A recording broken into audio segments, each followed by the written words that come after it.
কিন্তু আবার ছেলে ইউসুফকে লক্ষ্য রাখে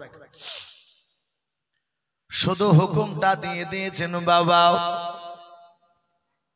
ইয়াকুব নবী আলাইহিস সালামের বড় ছেলে ইয়াহুদ ইউসুফকে তুলে নিলাও তুলে নিয়ে বাড়ির ভিতরে বাপ যে দরজা দিয়ে বেরোনোর সময় আমার ইউসুফ নবী আলাইহিস সালামকে জোরে জোরে গালে মুখে বাপ যে চুমা দিলাও এত স্নেহ করতে লাগলো মহব্বত দেখাতে লাগলো হযরত ইয়াহুদের কাছ থেকে বাপ যে রাস্তা দিয়ে যেতে যেতে 10টা ভাই বাপ যে একে একে কানাকানি শুরু করে দিলাও সবাই নাই আর বাপ যে ইউসুফকে চুমা দেয় মহব্বত করে কোলে নিয়ে যায় তাকে হেঁটে হেঁটে বাপ যে যেতে দেয় নাও ইয়াকুব নবী আলাইহিস সালাম ঘরের দরজা থেকে বাপ যে মাঠে রাস্তার দিকে চেয়ে থাকলেন ইউসুফকে যত দূর নজর পড়া গেল দেখতে পাওয়া গেল ইউসুফের ভাইরা এইভাবে বাপ যে পেছন দিকে ঘুরে যত দূর দেখতে পেল ইয়াকুব নবী আলাইহিস সালামকে যেতে যেতে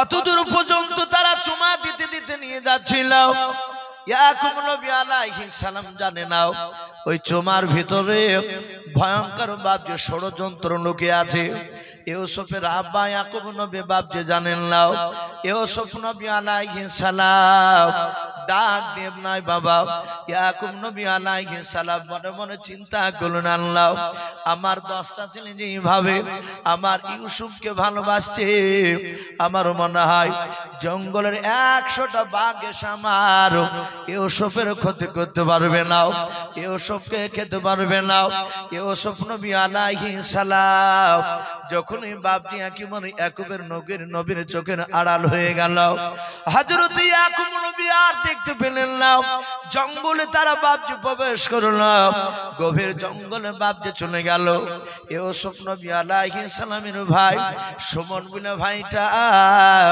ইউসুফকে বাপজি কোলে নিয়ে নিল আর সুমন ভাইটা তার চক্রান্ততে বাপজি ইউসুফের অন্যান্য ভাইরা রাজি হয়েছিল ইউসুফের সুমন বিনা ভাই ফাঁকা জায়গায় জঙ্গলের ভেতরে বাবা দাঁড়িয়ে গিয়ে বলল বড় ভাই তোমরা কি ভুলে গেছো আমরা কি কারণে ছোট ভাইকে নিয়ে এসেছি ইউসুফ বলেছিল ভাই সুমন কি ব্যাপার হঠাৎ করে কেন এই কথা কেন তোমরা বলছো বলো সবারই চোখগুলো বাপজি মোটা মোটা হয়ে গেল হযরত ইউসুফের বাপজি আপনার ভাইয়ের চেহারার দিকে বাপজি সুমনের দিকে বাপজি তাকানো যায় না রে বাবা মানুষ মানুষকে যখন জবাই করব গুলি করব কিংবা মেরে ফেলবো বলে যখন ইরাদা নিয়ে একেবারে বাপজি মারার জায়গায় যখন পৌঁছে যায় যে ব্যক্তির মারতে যায় ওই ব্যক্তিদের বাপজি চেহারার ফিগার কিন্তু আলাদা হয়ে যায় না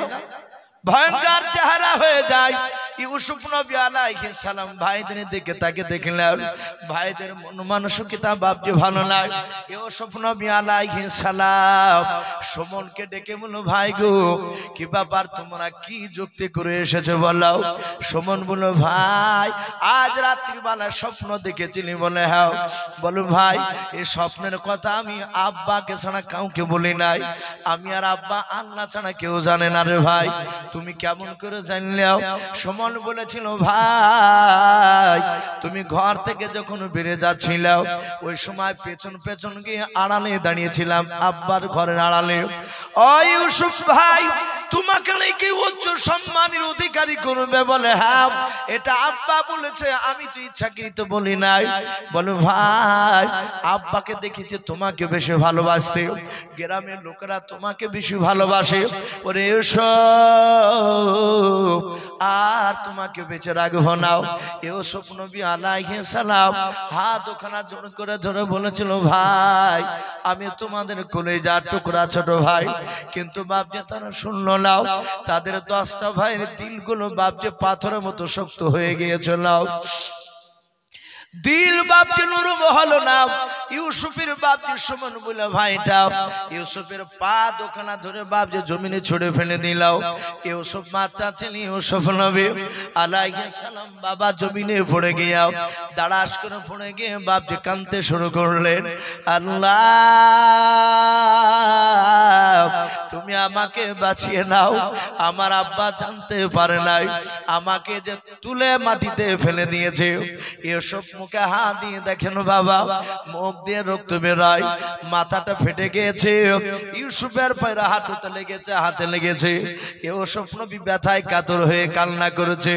হযরত ইউসুফের ভাইরা বাবা 10টা ভাই ইউসুফকে বাপজি ফেলে দিয়ে তারা সোজা আরো গভীর জঙ্গলের দিকে বাপজি দৌড়ে চলে গেল। ইউসুফ নবী আলাইহিস সালাম ভাই ভাই করে ডাকতে লাগলেন। তারা বাপজি শুনলো না, পেছন দিকে ঘুরে তাকালো না। ইউসুফের ভাইয়েরাও তারা বাপজি গভীর জঙ্গলে তারা অদৃশ্য হয়ে গেল, আড়াল হয়ে গেল ইউসুফের।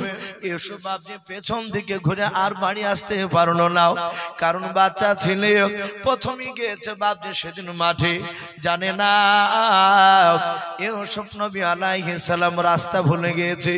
ইউসুফ জ্ঞানী গুণী বাপজি ছিল, ওই সময় চিন্তা করলেন আল্লাহ এখান থেকে আর পালানো যাবে না, আমি এখানে দাঁড়িয়ে থাকবো, আমার ভাইয়েরা জঙ্গল থেকে নিশ্চয় বেরিয়ে আসবে, আবার আসার পর আমাকে তারা নিয়ে যাবে আব্বার কাছে।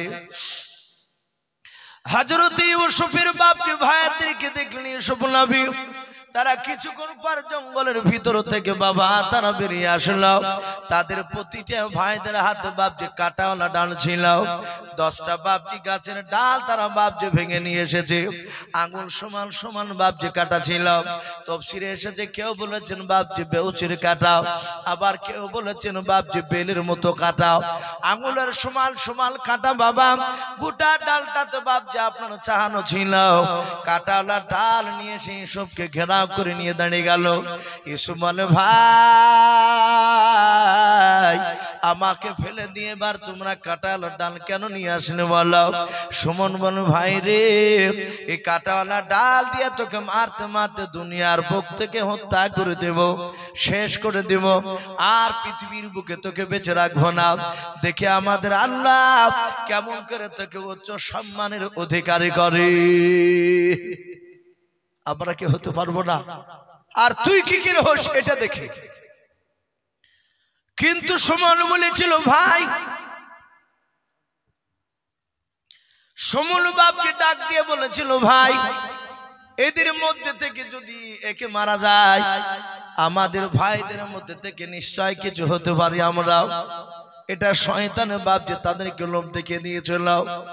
ইউসুফের ভাইয়েরাও কাটাওয়ালা ডাল দিয়ে বাপজি মারতে লাগলো। ইউসুফের নুরানি চেহারা, নুরানি বদন বাবা, কাটাগুলো ঢুকে গেল। ইউসুফ বাপজি কান্না করতে লাগলো। তার বাবা কপালে বাপজি মুখে পায়ে বাপজি মারতে লাগলো। ইউসুফ নবী রক্তাক্ত শরীর নিয়ে ওই ময়দানে জঙ্গলে বাপজি গড়াগড়ি করে। ইউসুফ তাকে দেখলেন ভাইয়েরাও 9টা ভাই মারতেছে, আর বড় ভাই ইউসুফ নয়, সুমন নয়, ইয়াহুদ বুলা যে ভাইটা না, ওই ভাইটা কাটাওয়ালা ডাল নিয়ে দাঁড়িয়ে দাঁড়িয়ে দেখতেছি না। শুধু বড় ভাই মারে, সব ভাই মারছে। হযরত ইউসুফ ডাক দিয়ে বলেছিল ভাই আমি তোমাদের 10টা ভাইয়ের মধ্যে শুনে না ছোট ভাই, ভাই গো তোমাদেরকে ভালোবাসে, তোমরা আমাকে ভালোবাসো। ওগো ভাই দয়া করে অনুরোধ করে বলে তোমরা আমাকে আর মারো না, আমি সহ্য করতে পারি নাই। ইউসুফের ভাইয়েরাও কেউ ভাবছে আপনারা দয়া করুন না। ইউসুফ হামাগুড়ি দিয়ে যেতে যেতে যেতে যেতে যেতে গিয়াও তার বড় ভাই ইয়াহুদের পা দুখানা জোরে ধরে বলেছিল বড় ভাই সবাই মারছে তুমি মারো নাই। ওগো ভাই এরা আমার কথা কেউ শুনছে নাও, বড় ভাই তোমরা এক মায়ের তোমরা 10টা ভাই গো, তুমি বারণ করলে ও ভাইরা আর মারবে না। ওগো ভাই আমি তো কোনো অপরাধ অন্যায় করে নাই, শুধু একটাই অপরাধ, স্বপ্নের কথাটা আব্বার কাছে বলাও। ভাই গো আমাকে জিন্দা নিয়ে বাড়ি চলো, আমি আব্বার কাছে গিয়ে বলবো আব্বা আপনি আল্লাহর কাছে দোয়া করুন আমার নামটা কেটে দিয়ে তোমাদের যে কোনো একটা ভাইকে যেন উচ্চ সম্মানের অধিকারী করে, এই দোয়া করবো আমি আব্বার কাছে গিয়ে। ভাই তুমি আমাকে আর মেরো না, তোমার ভাইদেরকে মারতে বারণ করে আমি সহ্য করতে পারি না। ইউসুফের বড় ভাই মনে মনে চিন্তা করলো আল্লাহ আমার ছোট ভাই ইউসুফকে যদি আমরা এভাবে মারতে মারতে যদি হত্যা করে দিই, শেষ করে দিই, তাহলে আমরা সকলেই হত্যাকারী হয়ে যাব। আর প্রতিটা নবী বলেছেন বাবা অন্যায় করে কোনো মানুষকে যদি আপনি জবাই করে দেন, মেরে দেন, ও বাপজি ভাইয়েরা আল্লাহর নবী বললেন যেই ব্যক্তিকে মেরে ফেলবেন ওই ব্যক্তি যদি বাপজি মৃত্যু হয়ে যায় আল্লাহ ইচ্ছা করলে তাকে মাফ করে দিতে পারে, কিন্তু যারা অন্যায় করে মারবে তারা হবে হত্যাকারী বাবা, তারা মৃত্যুর উপর জাহান্নামে যাবে, তাদেরকে আল্লাহ মাফ করবে না। হযরত ইউসুফের বাপজি ভাই বড় ভাই ডাক দিয়ে বলল ভাই ক্বালা কাইলুম মিনহুম লা তাকতুল ইউসুফা, তার ভাইদের মধ্যে থেকে ভাই বড় ভাই বলেছিল ইয়াহুদ লা তাকতুল ইউসুফা, ও আমার ভাইরাও আমার ইউসুফ ভাইকে জবাই করো না, কতল করো না, মেরে দিও না। লা তাকতুল ইউসুফা ওয়ালকুহু ফি গায়াবাতিল জুব্বি, ইয়াহুদ বলেছিল আমার ভাইরাও শুনে নাও এই জঙ্গলে দেখো কোথাও ইদারা দেখতে পাওয়া যায় কিনা। ইদারাকে বাপজি আরবিতে বাপজি জুব্বুন বলা হয়।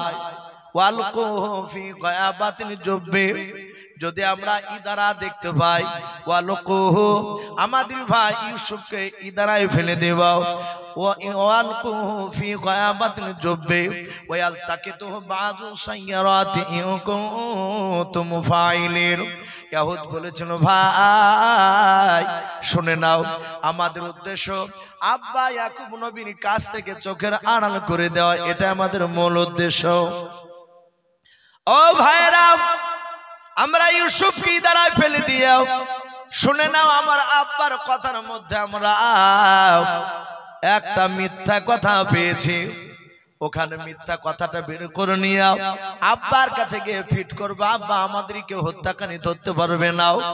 ও ভাইয়েরাও ইউসুফকে বেরো নাও। তারা বলল ভাই এমন কি মিথ্যা কথা পেয়েছো বলো। বলে আব্বা বলেছিল ক্বালা ইন্নী লা ইয়াহজুনুনি আন তাযহাবু বিহি ওয়া খাফু ইয়াকুলহু যিবু আয়াকুলহু যিবু ওয়া আনতুম আনহু গাফিলুন। ও আমার ভাইয়েরাও আমার আব্বা বলেছিল আমার ভয় হতেছে ইউসুফকে নেকড়া বাগে খেয়ে নেবে। ও আমার ভাইয়েরা ইউসুফকে ইদারায় ফেলে দেব, ইউসুফের জামাটা ইদারায় ফেলার আগে জামাটা খুলে নেব। ওই জামায় আমরা ছাগল, আমাদের 200-র উপরে ছাগল আছে, দুম্বা আছে বলে হ্যাঁ আমাদের আব্বা তো গণনা করে আমাদেরকে ছাড়ে নাও, আবার গণনা করে তারা নেয় না। আমার আব্বা আমাদেরকে অবিশ্বাস করে না, বিশ্বাস করে। আমাদের 200 ছাগলের মধ্যে থেকে সবচেয়ে পাতলা দুর্বল ছাগলটা জবাই করে দিয়া ওই জবাইকৃত ছাগলটা রক্ত খানাও ওই ইউসুফের জামাই মাকে নিয়ে গিয়া আমার আব্বাকে গিয়ে বলবো আব্বা সত্যি সত্যি আপনার ইউসুফকে নেকড়া বাগে খেয়ে নিয়েছি। এরা বললো ভাই যুক্তি তো খারাপ বলো নাই, আমরা সাপও মারবো লাঠিও ভাঙবে না। অনেক বলে না যে মাছ ধরবো কাদা মাখবো না, ও কাদা মাখবে কি করি? পুকুরে গিয়ে যদি লুক করে যদি ফাঁস জাল যদি লগাতে টেনে যদি ফেলে দেয় ওকে নামতে হবে না, কাদা পানি কিছুই লাগবে না, অথচ জালে মাছ ধরিয়ে চলবে। অনেকে বলে যে লাঠি ভাঙবে না সাপ মারতে গেলে, ওই রকম চালাকি। ইউসুফের ভাইরা বললো ভাই কথা তো যুক্তি আছে তোমার। খেসকের ইউসুফকে বাপজি জোরে ধরলো, জোরে ধরে তার জামাটাকে খুলে নিল, খুলে নিয়ে ইউসুফকে টানতে টানতে নিয়ে গিয়ে ইদারায় ফেলে দিল। তারা বলেছিল ইদারায় পানি থাকলে ইউসুফ পানি খেয়ে খেয়ে মারা যাবে, যদি পানি না থাকে তাহলে সাপ বিচ্ছু থাকবে, সাপ বিচ্ছুতে ইউসুফকে দংশন করবে, বিষে জর্জরিত হয়ে মারা যাবে। যদি সাপ বিচ্ছু না থাকে তাহলে ইউসুফ ভয়ে মরিয়া যাবে। মানে কত রকমের চিন্তা ওদের, যদি ভয় করিও যদি না মরে তাহলে ইউসুফ না খেয়ে খেয়ে মরবে। আর যদি কোনো লোক রাস্তা দিয়ে মিশরের লোকরা যদি যায়, এই দ্বারায় পানি তুলতে এসে ইউসুফকে যদি পাওয়া যায়, তাহলে বণিকের দল, মিশরের দল, তারা ইউসুফকে তুলে নিয়ে গিয়ে মিশরে চলে যাবে, কেনানে থাকবে না, আব্বা টেরই পাবে না, আর ও মিশরে গোলামতি করতে করতে মারা যাবে। ভাই ইউসুফকে দ্বারায় ফেলে দিল। ইউসুফ বলল, ভাই উঠে নিয়ে চল, উঠে নিয়ে চলো, আব্বা আমাকে একটি বেলা না দেখলে থাকতে পারে না। এরা চিৎকার করে বলল, তুই কি বাপের একটাই বেটা নাকি, আমরা ছেলে না, এ তোর লোকে কাঁদবে। এরা ধমক দিল, ইউসুফের উঠার আর কোনো হাত নেই। ভাই 12টা 20 বাজছে, আমি অনুরোধ করবো, আপনারা সকলেই জানেন কিসের জালসা, উন্নতি কিসের, মসজিদের উন্নতি কল্পে জালসা।